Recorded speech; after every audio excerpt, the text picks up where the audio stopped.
So hello everyone, this is Navneet Pandey. Welcome you all on my YouTube channel Learn English with Flint.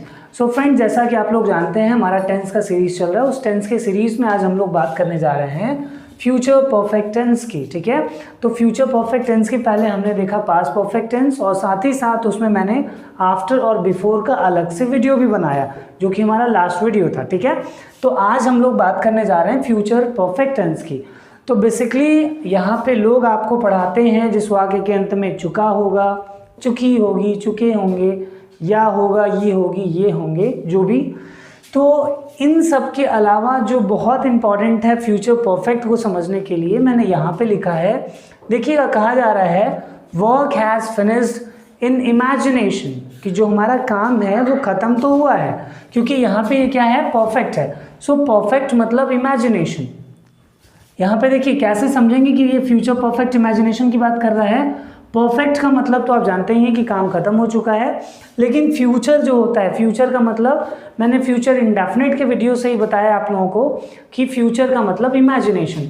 तो एक ऐसा imagination करना जिसमें काम खत्म हो चुका हो। जैसे एक एग्जाम्पल देखिएगा, जैसे अगर शाम के 6 बजे या 7 बजे मैं आपसे पूछूं कि क्या आपके पिताजी चाय पी चुके होंगे, तो आप घर पे नहीं भी थे फिर भी आप क्या बोल सकते हैं कि हाँ चाय पी लिए होंगे।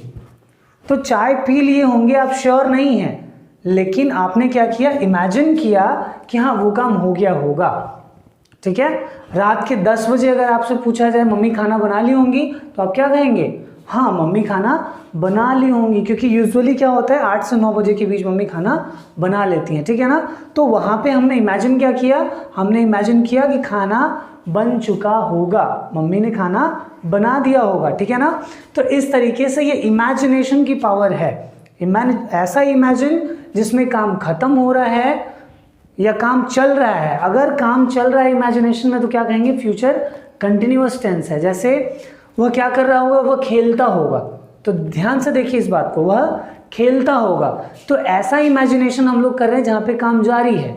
तो अगर इमेजिनेशन में काम जारी है तो फ्यूचर कंटिन्यूअस, लेकिन अगर ऐसा इमेजिनेशन कर रहे हैं जहाँ पे काम खत्म हो चुका होगा तो वो हमारे लिए क्या बनेगा, फ्यूचर परफेक्ट टेंस बनेगा। ठीक है, अब चलिए इसके फॉर्मूले की बात करते हैं। तो यहाँ से देखिएगा, जो हमारा सिंपल फॉर्मूला है उसमें सबसे पहले हमें सब्जेक्ट यूज़ करना होता है, उसके बाद will shall according to the subject.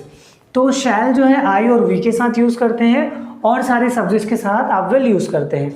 उसके साथ आपको हैव यूज़ करना है, उसके बाद वर्ब का थर्ड फॉर्म, उसके बाद ऑब्जेक्ट यूज़ कर देना। ठीक है, एग्जाम्पल देख लेते हैं। जैसे मैंने एक एग्जाम्पल यहाँ पे लिखा है, वह खाना खाया होगा। तो सेंटेंस है हमारा वह खाना खाया होगा। तो यहाँ पे वह हमारा सब्जेक्ट था, इसलिए हमने इसकी इंग्लिश लिखी ही। सो ही, उसके बाद ही के साथ हमने हेल्पिंग वर्ब लगाया विल, उसके बाद हमें हैव यूज़ करना था, तो क्या बन गया, ही विल हैव। उसके बाद वर्ब का थर्ड फॉर्म परफेक्ट, जहाँ कहीं भी दिखेगा आपको थर्ड फॉर्म यूज़ करना ही पड़ेगा। सो ही विल हैव, उसके बाद खाने के लिए टेकन, अब क्या खाया, खाना, तो खाने के लिए हमने यूज़ कर दिया फूड। सो क्या बन गया, he will have taken food. Okay, तो ये हमारा पहला सेंटेंस था। और सेंटेंसेस देख लेते हैं। जैसे वह दौड़ा होगा, तो आप क्या कहेंगे, ही विल हैव रन। वह सोया होगा, आप क्या कहेंगे, ही विल हैव स्लेप्ट। वह कुर्सी पे या वह कुर्सी तोड़ दिया होगा, तो आप क्या कहेंगे, he will have broken the chair. Okay, तो इस तरीके से आप सिंपल सेंटेंस बना सकते हैं। चलिए नेगेटिव की बात करते हैं। अब नेगेटिव में क्या हो जाएगा, सबसे पहले सब्जेक्ट, उसके बाद विल शैल, उसके बाद नॉट, उसके बाद हैव, उसके बाद हमें वर्ब का थर्ड फॉर्म यूज़ करना, उसके बाद ऑब्जेक्ट यूज़ करना। ठीक है, एग्जाम्पल देख लेते हैं। देखिए एग्जाम्पल में सचिन भाई साहब आए हैं, तो मैंने सेंटेंस लिखा है सचिन इस मैच में नहीं खेला होगा। तो यहाँ पे देखिएगा इसकी इंग्लिश क्या बनी, बस आपको ये याद रखना है कि विल नॉट हैव। बेसिकली लोग गलती यहाँ पे करते हैं, क्या बोलते हैं, विल हैव नॉट। तो विल हैव नॉट ना बोल के क्या कहना है, विल नॉट हैव बोलना है, जैसा कि हमने यहाँ पे लिखा भी है, देख लीजिएगा, सचिन विल नॉट हैव। अब खेलने के लिए प्ले का थर्ड फॉर्म हमने यूज़ किया played. So Sachin will not have played इस मैच में, इन दिस मैच। ओके, तो इस तरीके से ये हमारा नेगेटिव सेंटेंस था। चलिए और कुछ सेंटेंसेस की बात कर लेते हैं। जैसे कि अभी मैंने कुर्सी तोड़ने का एग्जाम्पल दिया, फिर से उसी के एग्जाम्पल को देखते हैं। मैंने कुर्सी नहीं तोड़ी होगी, तो मैं क्या कहूँगा, मैंने कुर्सी नहीं तोड़ी होगी, I will not have broken the chair. Okay, I will not have broken the chair. इस तरीके से आप ये चीज बना सकते हैं। उसने इंग्लिश में बात नहीं किया होगा, क्या बोलेंगे आप? उसने इंग्लिश में बात नहीं किया होगा, he will not have talked in English. Okay, तो इस तरीके से आप यहाँ पे नेगेटिव सेंटेंस बना सकते हैं। चलिए इंटरोगेटिव की बात करते हैं। इंटरोगेटिव में क्या हो जाएगा? विल शैल सबसे पहले, उसके बाद सब्जेक्ट, उसके बाद हैव, उसके बाद वर्ब का थर्ड फॉर्म, उसके बाद ऑब्जेक्ट। अब यहाँ पे सेंटेंस देखिएगा, क्या आप झूठ बोले होंगे? तो देखिएगा यहाँ पे सबसे पहले विल शैल लगाना था तो मैंने क्या यूज़ कर लिया? विल यूज़ कर लिया।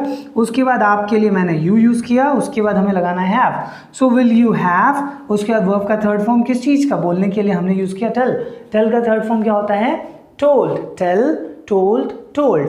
सो यहाँ पे टोल्ड आया, उसके बाद झूठ के लिए अ लाई। सो सेंटेंस क्या बन गया? Will you have told a lie. Okay, तो इस तरीके से ये सेंटेंस बन गया। चलिए कुर्सी वाला एग्जांपल फिर से देखते हैं।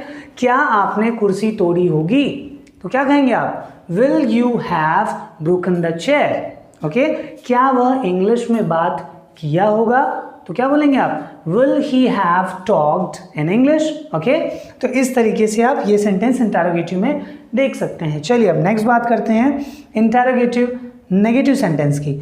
तो यहाँ पे क्या हो जाएगा? देखिएगा, विल शैल सबसे पहले, उसके बाद सब्जेक्ट, उसके बाद नॉट, उसके बाद हैव, उसके बाद वर्ब का थर्ड फॉर्म, उसके बाद object, and there must be a question mark, do remember. And our sentence is, क्या वे लोग नहीं आए होंगे? तो देखिए, क्या वे लोग नहीं आए होंगे, सेंटेंस स्टार्ट करना है विल शैल से, तो हमने विल से शुरू कर दिया। उसके बाद देखिए वे के लिए हमने दे का यूज़ किया, सो विल दे, उसके बाद नॉट लगाना था, यहाँ पे देखिए नॉट लगा है, so will they not have, आने के लिए कम। ओके, तो सेंटेंस क्या बन गया?